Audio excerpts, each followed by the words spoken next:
ప్రేక్షకులకు నమస్కారం.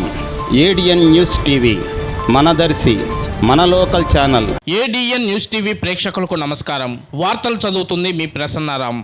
గత కొద్ది రోజులుగా దర్శి నియోజకవర్గంలో ముళ్లమూరు, తాళూరు మండలాల్లో స్వల్ప భూ ప్రకంపనలు చూస్తున్నాం. అయితే దీనిపై దర్శి నియోజకవర్గ Telugu Desam party incharge doctor Gottipati Lakshmi సోమవారం దర్శిలోని వారి నివాసంలో అధికారులతో సమీక్ష నిర్వహించారు. ఈ సందర్భంగా Mullamuru incharge MRO DT Srikanth కి తక్షణమే ఈ భూ ప్రకంపనలపై నివేదిక ఇవ్వాలని ఆమె కోరారు. అనంతరం డాక్టర్ లక్ష్మితో పాటు Darsi DSP Lakshminarayana, CI Ramarao, Taluru SI Mallikarjuna తదితర అధికార బృందంతో ప్రకంపనలపై చర్చించారు. అధికారులతో కలిసి నేషనల్ జియోగ్రఫిక్ రీసెర్చ్ ఇన్స్టిట్యూట్ అధికారులతో ఫోన్ ద్వారా డాక్టర్ లక్ష్మి సంప్రదింపులు జరిపారు. జరుగుతున్న ప్రకంపనల తీవ్రతను అధికారులకు తెలియజేశారు. అనంతరం జిల్లా కలెక్టర్ తమీం అన్సారియాతో కూడా తీవ్రతపై డాక్టర్ లక్ష్మి మాట్లాడారు. స్థానిక ఎంఆర్ఓ కార్యాలయంలో వినతి పత్రాన్ని అందజేస్తున్నట్లు వారు ఈ సందర్భంగా తెలిపారు. దీనిపై నేషనల్ జియోగ్రఫీ రీసెర్చ్ సెంటర్ అధికారులు స్పందిస్తూ 2 రోజుల్లో నివేదిక అందజేస్తామని తెలిపారు. ఎందుకు ఇలా ప్రకంపనలు జరుగుతున్నాయి అన్న విషయంపై లోతైన సమీక్ష జరుగుతుందన్నారు. ఇప్పటికే తమ దృష్టికి వచ్చిందని, దీనిపై తీవ్రంగా పరిగణించి రీసెర్చ్ చేస్తున్నామన్నారు. అయితే ఇలాంటి చిన్న చిన్న ప్రకంపనలకు ప్రజలు ఆందోళన చెందాల్సిన అవసరం లేదని, వాతావరణంలో మార్పుల వల్ల